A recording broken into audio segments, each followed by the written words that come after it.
Man can be happy, more happy than the birds, more happy than the trees, more happy than the stars, because man has something which no tree, no bird, no star has. Man has consciousness. But when you have consciousness, then two alternatives are possible. Either you can become unhappy or you can become happy.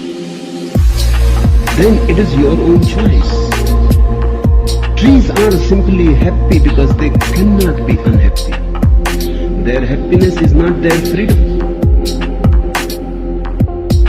They have to be happy. They don't know how to be unhappy. There is no alternative. These birds chirping in the trees, they are happy. Not because that they have chosen to be happy. They are simply happy because they don't know any other way to be. Their happiness is unconscious. It is simply natural. Man can be tremendously happy and tremendously unhappy. And he is free to choose. This freedom is hazardous. This freedom is very dangerous. Because you become responsible. And something has happened with this freedom. Something has gone wrong. Man is somehow standing on his head.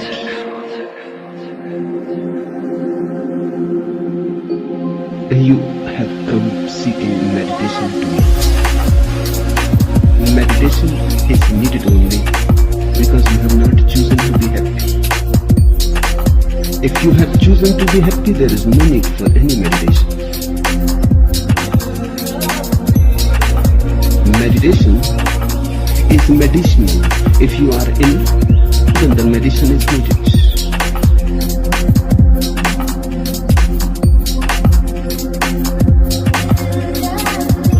Once you have started choosing happiness, once you have decided that you have to be happy, then no meditation is needed.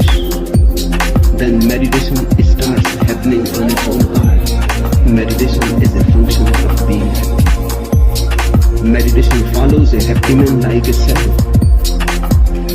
Wherever he goes, whatever he is doing, he is meditative. He is intensely concentrated.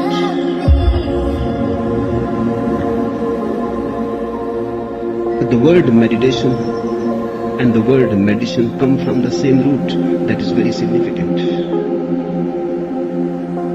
Meditation is also medicinal. You don't carry bottles of medicine and prescriptions with you if you are healthy. Of course, when you are not healthy, you have to go to the doctor. Going to the doctor is not a very great thing to brag about. One should be happy, so the doctor is not needed. So many religions are there because so many people are unhappy. A happy person needs no religion. A happy person needs no temple, no church. Because for a happy person, the whole universe is a temple. And the whole existence is a church. The happy person has nothing like religious activity because his whole life is religious. Whatsoever you do with happiness is a pleasure. Your work becomes worship. Your very breathing has intense splendor to it, a grace.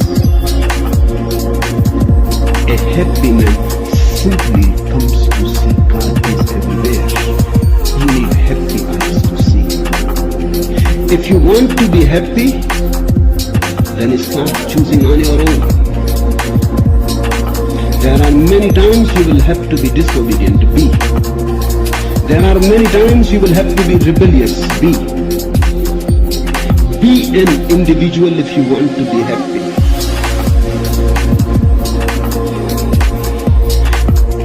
There is no disrespect implied in it. Be respectful to your parents. But remember that your deepest responsibility is towards your own being.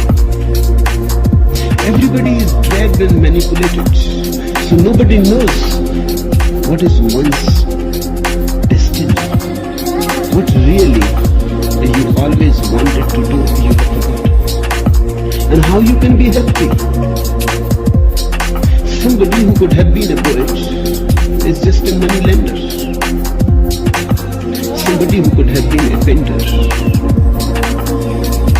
is a doctor. Somebody who could have been a doctor, a beautiful doctor, is a businessman. Everybody is displaced. Everybody is doing something that he never wanted to do. Hence unhappiness. Happiness happens when you fit with your life. When you fit so harmoniously that whatsoever you are doing is your joy, then suddenly you will come to know meditation follows you.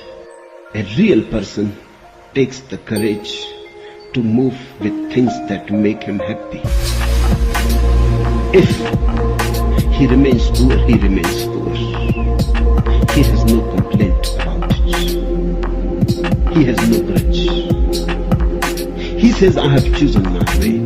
I have chosen the cuckoos and the butterflies and the flowers. I cannot be rich. That's okay. But I am rich because I am happy. This type of man will never need any method to concentrate. Because there is no need. He is in a concentration. His concentration is spread all over his life. 24 hours he is in a concentration. You forget the intrinsic values of your life, your happiness, your joy, your delight. You always choose something of the outside and you bargain with something of the inside. You lose the within and you gain the without. But what you are going to do, even if you get the whole world at your feet and you have lost yourself?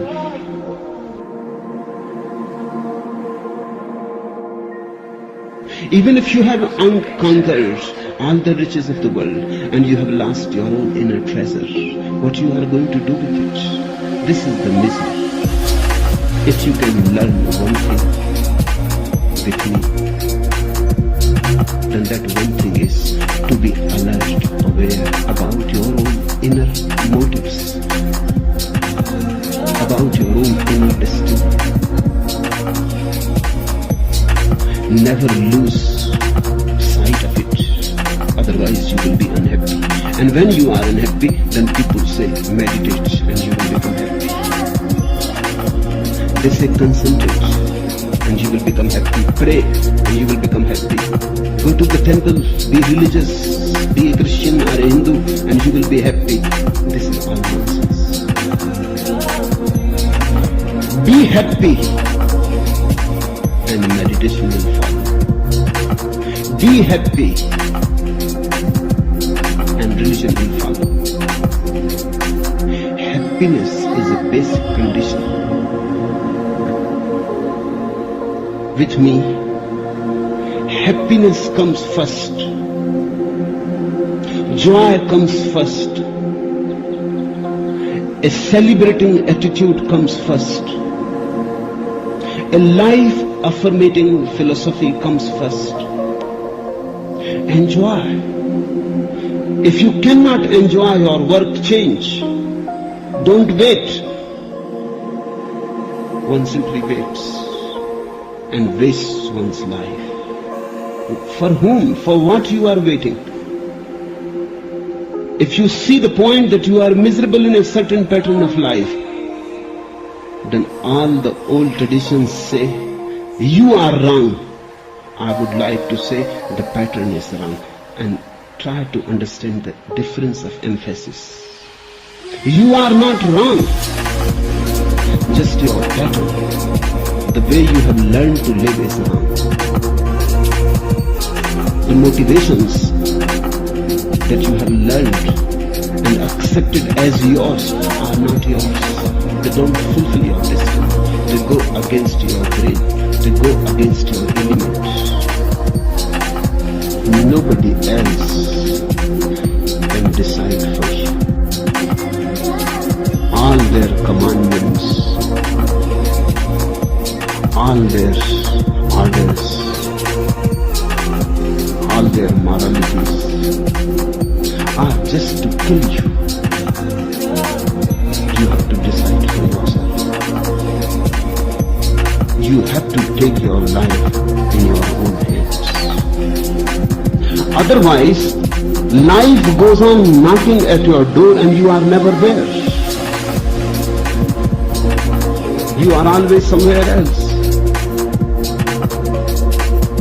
If you were going to be a dancer, life comes from that door because life thinks you must be a dancer by now. It knocks there, but you are not there. You are a banker.